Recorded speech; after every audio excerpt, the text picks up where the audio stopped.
Greetings, everybody. Welcome to the Wind Up Podcast. I am your host, Mike of MTGA Wines, and welcome to the show. I think I already said that. I am a little bit scatterbrained today. Today, we got a great episode talking about travel and kind of the life of wine sales out on the road.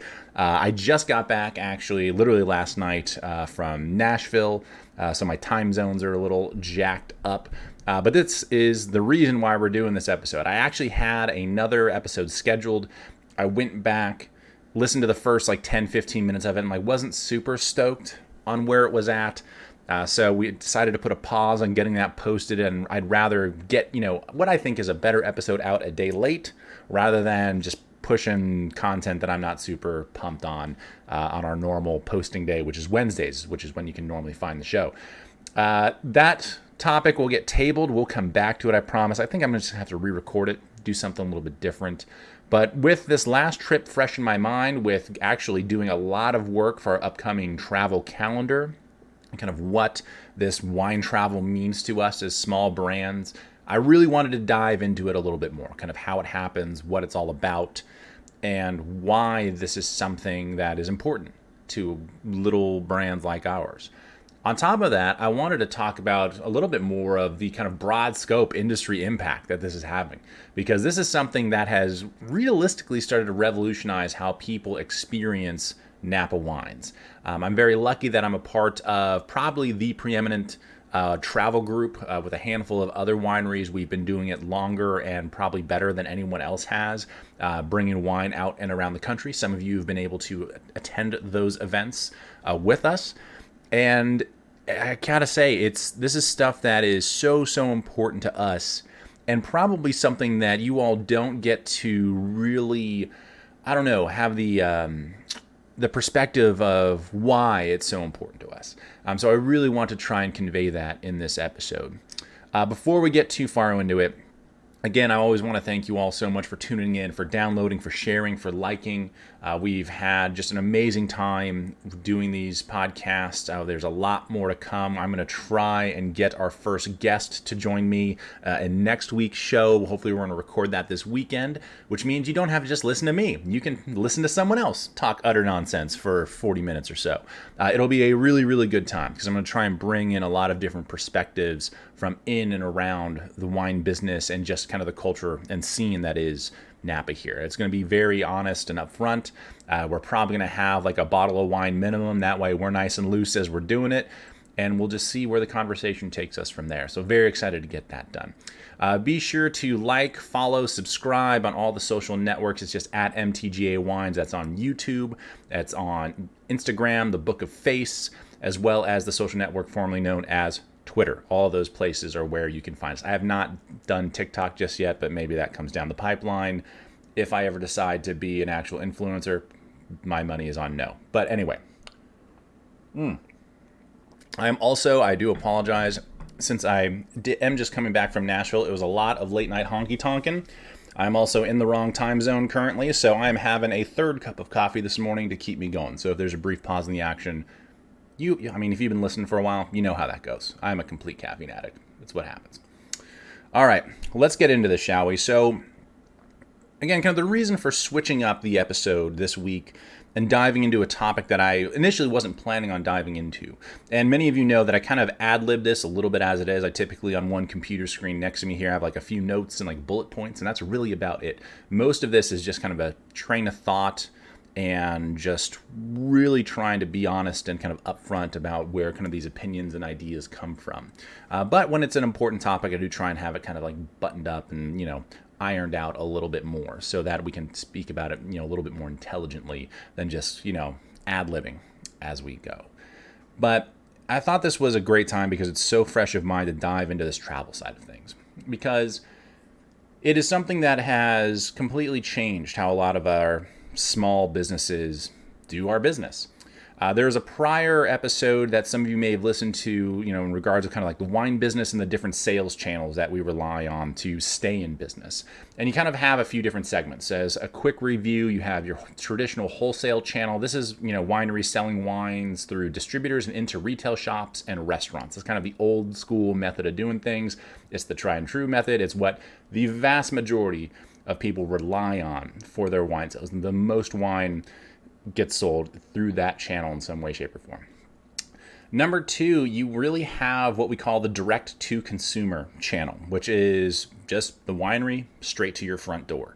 That can be in the form of just ordering online. That could be in the form of a wine club or an allocation list, or perhaps you visited that winery and they're shipping you the wine that you had ordered from them. That all kind of gets lumped into that segment.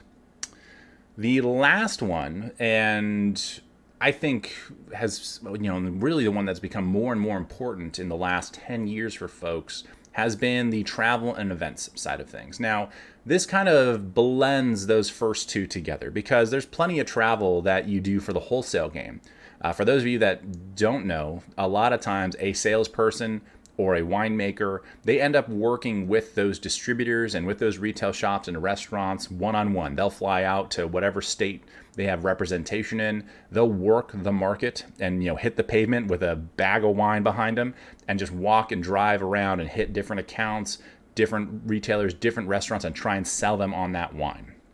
Or if they've been a great supporter of that wine, go out there, shake some hands, kiss some babies, maybe do a tasting event at that location, whatever the case may be. So there's always been kind of this travel mentality with that wholesale channel. Now, with the direct-to-consumer side of things, the same is also true, is that you have certain wineries that will go out on the road and host private events, private tastings around the country, whether that's at country clubs, whether that is at private homes, event spaces, whatever the case may be. So it does kind of split the difference, I guess, between these two other things, because there's a lot that you can do on the road when people aren't necessarily making it out to Napa. And now for, I guess, the main reason I really wanted to dive into this is because one of my best friends and I were talking a lot about this kind of onset of travel that's happened. Very luckily enough, he and I, with a few others, we started this travel group to do just that. We're all small brands. We're not really in that distribution world. We're more so focused on that direct world. And we were trying to get our wines in front of more people. Plain and simple. Whether that was current clients who have friends who are into wine, or whether it's working with other wineries to be like, hey, if you like their wines, you might like these other wines as well, which is kind of the mentality that we took. So, man, it must have been, I think, 6 or 7 years ago now, we started traveling with a group of wineries to do these events around the country. Quite a bit of fun. Everyone, invites their club members or allocation list members who are able to come out, try a bunch of wines throughout the evening. And then, after the fact, if they're interested in purchasing, we help them get that all organized and whatnot as well. So a really great way to kind of cross-pollinate, get to know other people, also see some of your own clients and friends around the country and kind of get after it. But the way that we talked about it was a little bit different. It wasn't so much about, hey, this has been a great avenue for us to get out and about and share our wines with people. It was like, how is this actually really impacting the world of wine and what is happening in and around Napa? And I've kind of tossed this idea by a few other people, and I don't think anyone else is on board with it just yet. But I'm kind of moving more and more this direction. And it is because more and more wineries are out on the road, whether it is for private events on the wholesale side of things, or maybe for charity auctions. It's anything like the Nashville Wine and Food Auction, to the Tum Tum Tree Festival in Alabama, to Shuttle Cork out in Kansas City. There's a lot of different events around the country that wineries are going to. And quite frankly, if we're going to be on the road, we let all of our clients know and say, hey, we're in the neighborhood. If you want to grab drinks or a dinner, or, put together your own event, let's figure it out. Let's figure out how we can make this kind of happen. That way we can maximize our time while we're out and about. It's just, makes sense. And sometimes that snowballs on you. I think in April, I am not going to be home at all. I think I'm spending 2 full weeks in the great state of Missouri, because Missouri loves company, as it turns out, and, bouncing around the Midwest, because it just, like I said, snowballed on me. And it's like, all right, we're going to be there for a couple of events. Let's see if there's anyone else who wants to try and put something together. And boom, here we are with a very full calendar come this spring. Great problem to have. Not complaining whatsoever. But my buddy and I were talking about this idea that with how slow Napa was in 2023 in terms of just tourism to the valley, something that I've mentioned somewhat anecdotally over the last few months, is that 2023 was actually one of the slower years we've had, especially in recent history.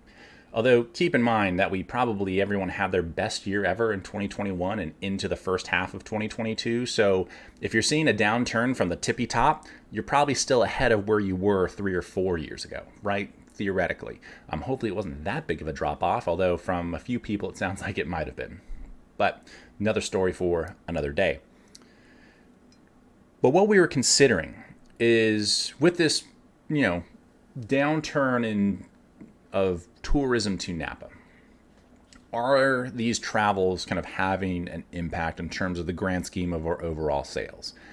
And between the wholesale side of things, because apparently the same thing happened last year, is that wholesale sales were down between restaurants and retail shops. There are a lot of places that weren't taking on new accounts. There are new suppliers in terms of new wineries and bringing new wines into the fold. There were certain places that were just ordering less because their burn rate was a little bit slower. For those that don't know, your burn rate is typically just how fast you're moving through, X amount of bottles or cases of wine per month. And on top of that, you have this really slow, direct to consumer side of things where there's less visitors coming to Napa. And we largely reference the expense of hotels, the expense of just getting here. It was cheaper to fly to Europe than it was to fly to California for a lot of folks this last year. We also know that because of how busy we were 2 years ago, that it's probably just people dividing and conquering. They've been to Napa recently and they're like, hey, let's go do something else. Not everyone's going to come to Napa every single year. And since a lot of people got that, kind of shook that out of their system in the last couple of years, they're like, all right, let's go do something else. We still love Napa wines, but we got to travel, see other things too, which totally understand. It's how Brittany and I operate. Which brings me back actually to this trip out to Nashville, because I had been out there a couple of times. Lovely city, amazing time. Brittany had never been there. So she, night one, she probably went a little too hard down on Broadway. She got honked and she got tonked, and the next day was a little bit rough. But we had an amazing time. But while we were out there, we met up with some amazing friends and clients. We did an event while we were out there with our wines, and it was a way to, get out in front of people, because realistically, we didn't have any tastings scheduled over this last weekend, which meant, okay, well, we can either sit here and hope we get a phone call, or we can try and make something happen. And that's where a lot of these events kind of come into play on the road, is you're going to be better off spending a little bit of money to get out and go somewhere and have a real sales opportunity versus just sitting at home hoping that you get a tasting inquiry last minute, or maybe an online order, or whatever the case may be. So there's a lot of kind of factors that you're taking into account as you're getting these trips planned. On top of just, hey, this is a cool city that we would love to hang out in a few days. But hey, by the way, it's really slow at the winery right now. Why don't we try and, put a couple things together while we're out here? And as my buddy and I were continuing down this conversation, because we both kind of agree with that method, the methodology of how we organize these events around the country, they're kind of the purpose of them, why they're advantageous to us as small brands. And we'll get a little bit more into that as well. But is that starting to take away from what's happening, a little bit on the wholesale side, but maybe even more so on the direct side? Because if we are traveling more and more and more, and we're going to be on the road more and more and more, then why are folks coming all the way out here? If the wine is going to make its way into their locale through some sort of event, then why do they need to come to us? And it was a really interesting thought that he had. And I'm not really sure I'm 100% on board. I can certainly see the perspective, but it's hard to beat coming out here and seeing the vineyards, being in the caves, sitting down and tasting the wines at the winery. That's an experience that you just can't replicate around the country. I have a leg up in the sense of being an owner and a winemaker, that when I show up in a room, it is kind of my show, right? I'm not some salesperson. I'm not some distributor. I'm the one doing all of the damn work. If I showed up in work boots with purple hands, people would get a kick out of it. It's typically how I host tastings during harvest. Some of you have seen that I'm a little bit torn up, ridden hard, put away wet come, September, October, and into November, like we had this last year. So there's a little bit of street cred there that I get that certain others do not, because they're the hired gun. They're the sales rep who's trying to, move boxes of wine, basically. Doesn't mean they're any less passionate about that. Keep that in mind. There are a lot of very talented people that care a lot about the wines that they sell, but it's just a different, when you have a winemaker in front of you, and I've seen this firsthand, it is a different vibe, because I've worked in hospitality. I've had to be that hired gun for other people. And you get treated very differently when you're the hired gun versus being the winemaker. It's just that simple. It really, really is.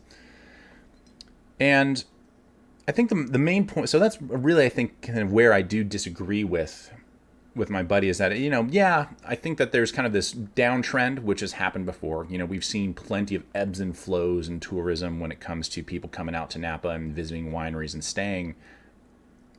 But I don't think there's enough small brands traveling to have a major impact on the broad market trends. I'm sure it is something that, might affect that winery in particular, where, hey, if someone's coming out to Napa and they just saw you out on the road, they might not come out to the winery. It's like, oh, we just saw you, we just bought some extra wine, after that event. So, we're good. We're going to go visit someplace else. I've had that happen before, sure. But you still have folks coming out to Napa. And I think that this travel thing we're still figuring it out. Because within, again, the last 10 years or so, we're still trying to see how this really fits into our business structures, how we utilize it as a revenue stream, and what the potential is there, for what the potential is for it down the road. To put that into kind of perspective, the same thing happened with hosting tastings at wineries in the late 90s and into the 2000s. I mean, many of you have probably experienced Napa in its current form, where you show up, maybe you walk into a winery. More so now, you're making appointments and really planning ahead, but you're sitting down, you're hosted through a guided tasting experience in a beautiful little space, or even at a tasting bar, whatever the case may be, and that's how you experience wineries these days. That was not the case for a long time. The vast majority of wine drinking history, that has not been the situation. I mean, if you travel abroad at all and you go wine tasting in Europe, I mean, firsthand, like, your guests are not, it's not like they're tolerated. They're a little bit happier to see you than that. But at the same time, they're like, oh yeah, these are the wines. And they don't expect you to buy or leave with anything half the time. They're just like, oh, you want to buy wine? I mean, you can just buy it at like the local, you want to buy it here? Okay. We literally had someone who was like, oh, I don't even have order form. I don't even know what these wines are priced at, because I just sell them through mostly that wholesale channel. So I got to figure out how to even collect money from you people, which was pretty hilarious. But we figured it all out and made sure that, we got some good wine. He got taken care of and all that jazz. So point being, this is still a very new phenomenon, not just, for us, but for the rest of the wine world. I think it's been very, very innovative and a very cool way to connect with people that we wouldn't otherwise connect with, in terms of, the wine drinking public, all of you out there supporting us. Because the wholesale game, the retail shops, the restaurants, I mean, keep in mind, Costco sells more wine than any other retailer in the country, and it's not even close. Maybe there's another chain out there that does halfway decent, but Costco's where it's at. And I know some of you have had some Kirkland brand wines. They're not bad.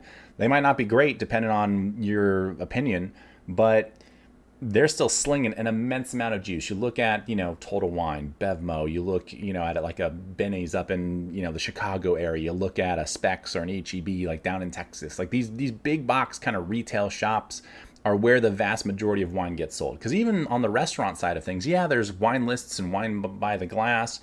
In states now like California, where you can bring your own bottle to dinner, you have folks doing that more often than not. I mean, it's rare that we typically buy a wine off the list, unless we buy a bottle of white wine or bubbles or something to kind of start the night, or typically we lean on a cocktail or something, right? So things have really shifted in terms of, where wine is kind of being found, except for this retail thing. That really is still kind of like the driving force. And of course, that also means that certain price points work, right?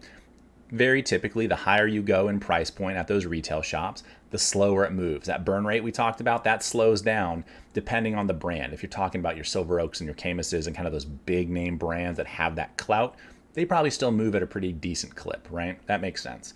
But if you're going to be, let's say, a competitor to either one of those and in that same price point, you got some heavy lifting to do to start, supplanting them as like the lead, SKU. And SKU is the, I think everyone knows what that is, but sometimes people don't. We talk about, I always hated it because it makes wine seem so just, ugh, I don't know. But the SKU is basically like the item number, right? So it's just some number that identifies, the barcode basically of that wine. That way you can keep track of it in terms of like inventory and all these other things. It's basically just like a little code that we utilize as shorthand to know exactly what that wine is. Anyway, not that you needed to know that, but I said it and I was like, all right, I probably should explain this so people understand what I mean by SKU. Anyway, that's SKU. That's how we say it.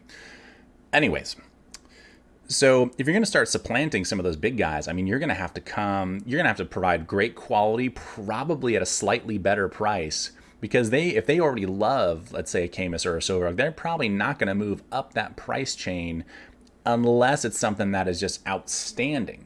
They might move down it a little bit easier. And you see this during kind of these, uncertain economic times where people aren't necessarily trading up, they're trading down. They still want to buy that 6-pack of wine.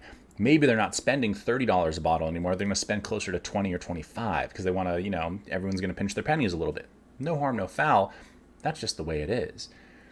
We see this actually, Brittany sees this with her rosé, is that rosé in particular is very price point sensitive. You need to hit very specific price points if you want to be successful in kind of the broad market rosé game, because it is very competitive. It was and the largest growing segment of the wine industry for some time. There are a lot of people that have jumped on that bandwagon. You better be able to like line it up and knock it down and also have a great value in terms of your price point. So that can certainly be a thing. Now, since most people are kind of buying these wines, and I say most people, the vast majority of the wine drinking public, probably buy wines through this retail outlet.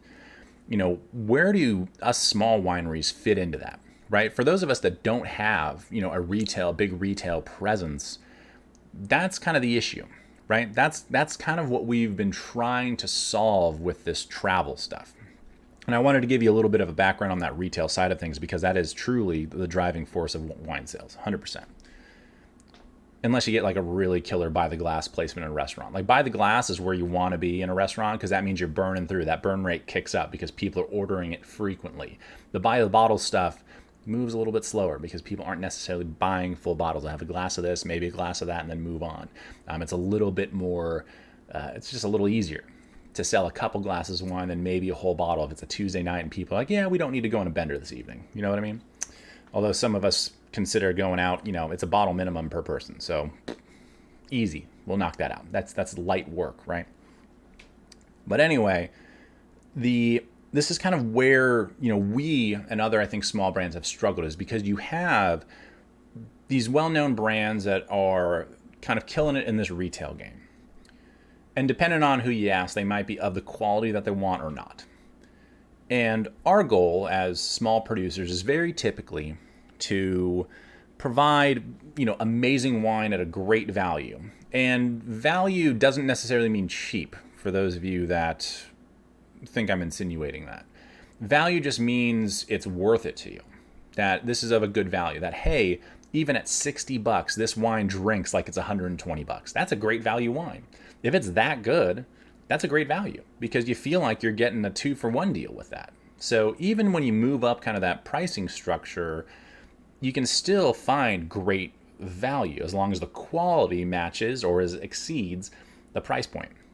That's really the mentality that I take in any of my wines, is that I want folks to experience amazing quality for great value.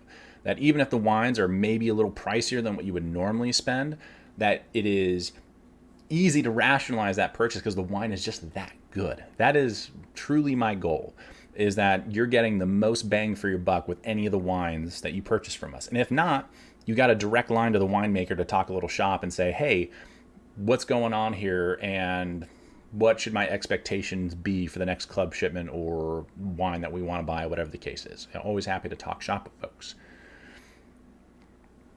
And as we started, trying to make that kind of more personal connection with folks. Because this is the downside to that retail shop, right? Hopefully they got a great wine person there, like a steward or, som or somebody who's walking up and down the aisles. Because if you have a question, they can answer it, and hopefully they know what's on those shelves so they can speak very intelligently about it. Many places don't have that. So you're kind of left to your own devices of looking at this wall of wine in a retail shop and like, well, that label's cute. I've had that before. Didn't like that. That one's always pretty good. Shoot. And it's hard to sort out which way is up sometimes. For us, it's a little bit easier because if I'm sitting there in front of you and we're at a wine dinner, talking shop, or at a tasting like we did out in Nashville just a couple nights ago, all of a sudden, you can ask those questions right then and there. And you got someone in front of you who's going to be able to answer them, full stop without any issue, as opposed to some salesperson who doesn't really know what they're talking about. They're just the wine person making sure the labels are straight on the shelf. So what we really wanted to do with this travel stuff is kind of build on that and say, hey, we know you're going to have, your local liquor store, wine shop, whatever that you want to support, where you're probably going to be buying the vast majority of your wines, or maybe you're already in wine clubs and that's how you get a hold of some of these small producers that you can't necessarily find in your local shop. But let us extend another olive branch here and say, hey, let's give you a direct line to someone from that property, whether it's someone like me, like a winemaker, or if it's just a salesperson. In either case, there's going to be someone who has boots on the ground there who's going to pour you some wine. We're going to chat about it. We're going to have a great night. And hopefully this either introduces you to some new wines that you're going to love, or maybe you're a big fan and you just need to restock, for the holiday season or whatever. Or you got to buy some gifts for somebody or just stock up for yourself. Hey, be selfish. It's all right every once in a while,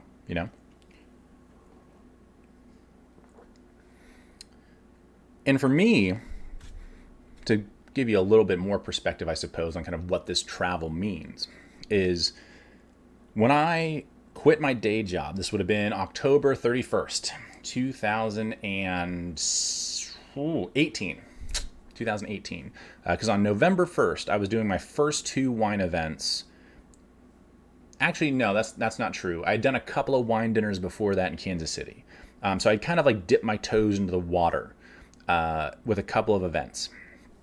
And I had a couple more lined up. I quit my day job and basically it was like, all right, I've got a few months rent saved up, which means I got a few months to make the next few months. That was totally the mentality of me leaving my day job. I was like, I don't know where the next paycheck's coming from, so let me have at least a couple of month buffer, because if I need to get another job, I can. But let's hope we don't have to do that.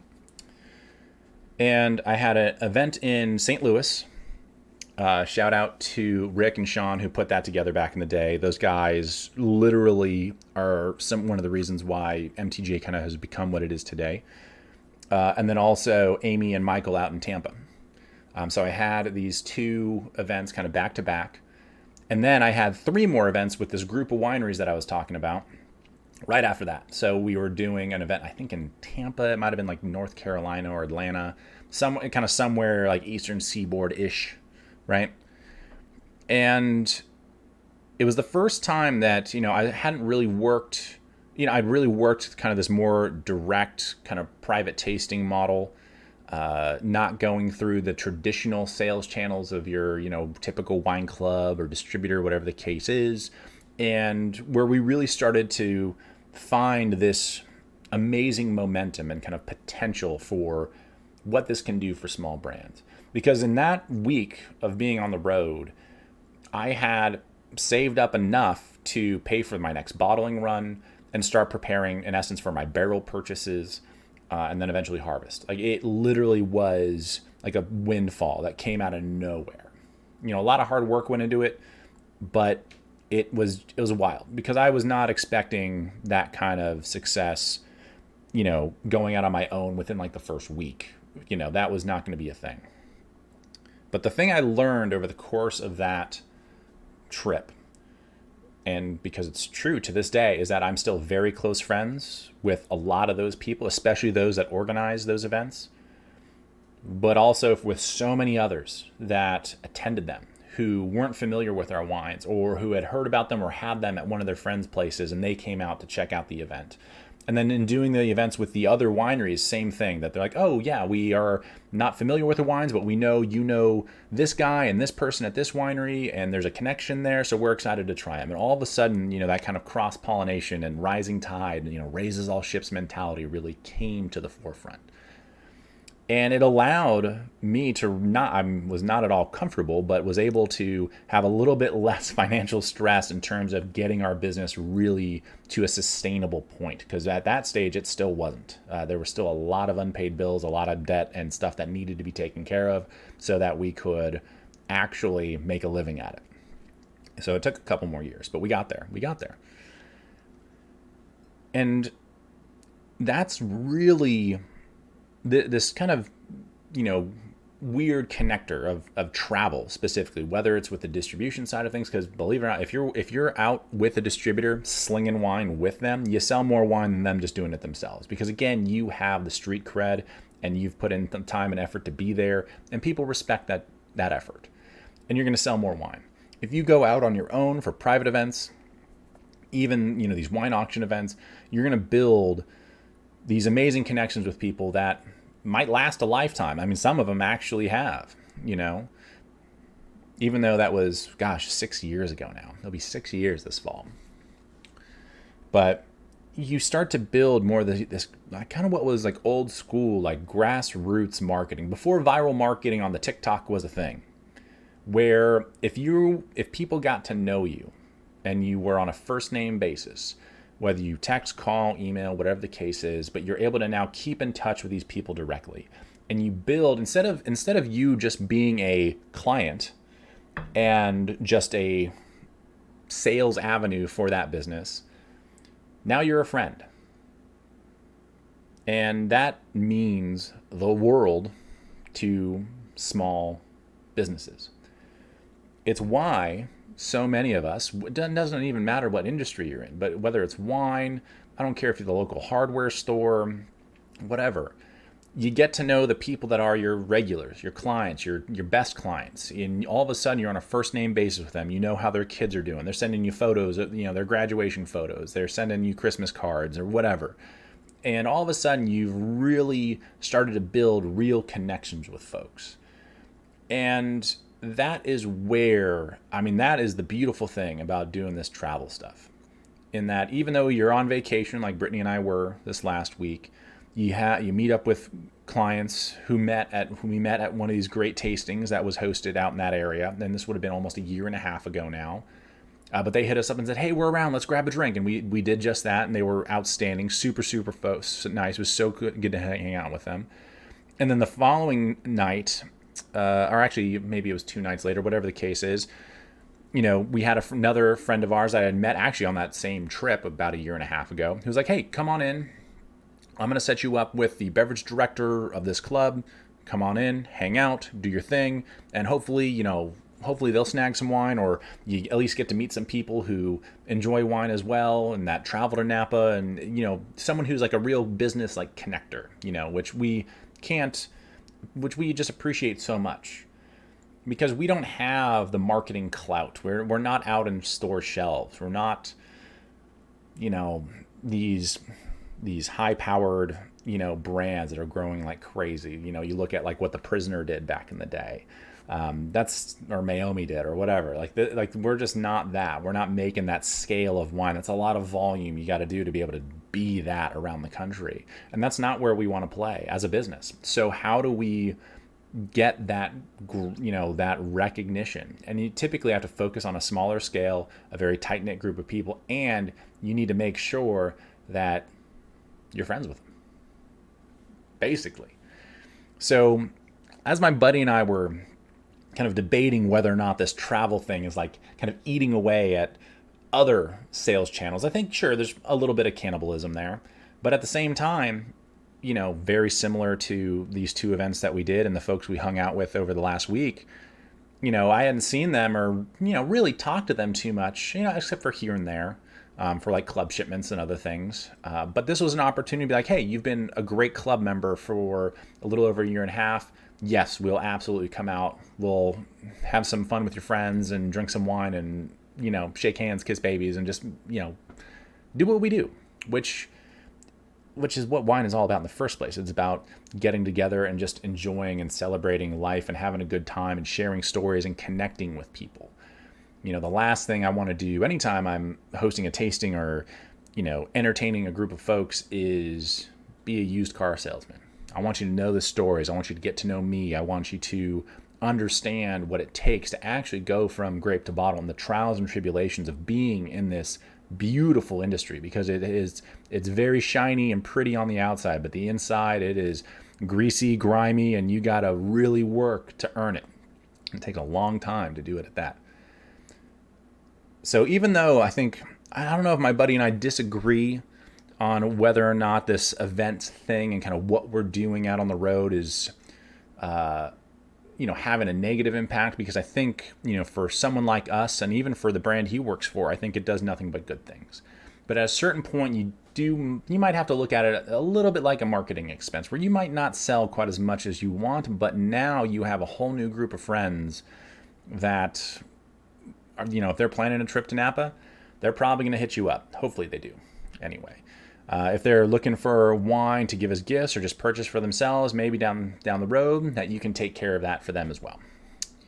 It's all about kind of planting those seeds and cultivating them and using, what is this kind of grassroots style, in my opinion, of viral marketing, pre-internet, of getting to know your people, versus just liking a photo that looks pretty. That means the world. So this travel side of things it's an immense amount of fun. It is a lot of work. I know so many of you probably, if you follow us on like Instagram, especially if you saw some of my photos from the last few days, are like, man, they're just whining and dining and partying. And yes, some of that does happen. Keep in mind, this last trip, even though there was work involved, it was supposed to be our vacation as well. So there was a lot of just letting loose, which was great. But it is a lot of work. It's hard to be on and in front of people all the time and talking shop and answering questions. We love it. We can't thank folks enough for coming out and supporting us, when we're out on the road. But man, when we get home to the hotel room, it's just like, yep, we're laying down. I'm listening to some music. I don't want to talk to anybody. I don't want to see anybody. I'm just tired. It takes it out of you. It really does. And it's not that we don't appreciate it. We love doing it. It's a blast. But it is work. It is a job after all. So there is a lot of, we always post the pretty photos and the fun that we're having, so folks can kind of live vicariously through what we got going on, especially when we're on the road. But that is very much the tip of the iceberg in terms of everything that goes into it. So I think that's where I'll leave for today. It's an interesting life, kind of the road warrior thing. And it's something that, we've done more and more over the years. We have a hell of a travel schedule coming up this year. Basically through the whole second quarter, we are just hustling. One flight after the next, one trip after the next, which is it's going to be great. It's going to be a lot of fun, a lot of work. Very excited to see a lot of you out on the road during some of these trips as well. It's going to be a good time. I hope that provided a little perspective, because I think it is a little easy to get, you see the bright, shiny events and the good times and the wine being open, everyone just laughing and carrying on. But it is a lot of work, and it is very, very, I can't tell you how meaningful it is to the small wineries that come out who don't have that retail presence or that restaurant presence, because they're just not big name brands, right? And to be able to travel around the country and do things like this every once in a while, really, it helps keep us afloat. Plain and simple. We would not be able to do what we do if it weren't for this new avenue, even though it's still, kind of in its infancy of how I think it's going to really impact, certain wineries and how they operate. It's something that is going to be, if you can harness it the right way, very, very impactful for many small businesses. So I hope that it's something that you all get to take advantage of in some way, shape, or form, whether it's local charity events where wineries are pouring, or whether it's organizing your own events or attending other events around the country. If you don't get to make it out to a place like Napa regularly, or whatever the case may be, it's a great way to still go out and support some brands that might not be able to get your support otherwise. So keep your head on a swivel and keep an eye out for those. Thank you all so much for tuning in. I hope that you are all, man, it is the second week of January already. This month is already going by too fast. Going brain fart. It was bound to happen at one point. I'm so tired after this trip. It was so much fun. But man, that was a lot of honking, a lot of tonking down in Nashville. That Broadway will get you. Although I heard more alternative music on Broadway than I did country, which was a little strange. Although we were probably at the wrong honky tonk. I don't know. Anyway, it was still a lot of fun either way. Thank you all so much for tuning in. It is a blast to be doing this. I'm excited to try. I'm hoping. I still got to iron out our schedule a little bit in terms of recording. I'm hoping that we'll have our first guest on the podcast next week. If not, I'm going to try and do it probably the first show of February. It's either going to be next week or the first show in February. We'll sort it out. That way we can, really see what it's all about. Because so either the 18th next week, 17th next week. Ooh, actually, we have a 5 Wednesday January. We get a bonus episode this January. So it'll either be the 17th or the 31st. We'll try and have our first guest on the show and get after it. Super excited for that. It's going to be a good time. So again, thank you all so much for tuning in. I think I've said that like 4 times already, but I can't say it enough because this is such a blast to be able to do. Be sure to like, subscribe, share it with your wine-loving friends. The shares actually really go a long way, as well as the likes and subscriptions and stuff in terms of making the podcast a little bit easier for people to find. So if you have a second to go on, any of our social networks, YouTube, Instagram, Book of Face, the one formerly known as Twitter, any one of those. I should also mention that if you can write a review, I think you can do that through Apple Podcasts, even Spotify potentially. If you have a quick second to write a review and just post that on there, it would be immensely helpful, and I'd be very, very eternally grateful for it. Have an amazing rest of the day. We will catch you next time.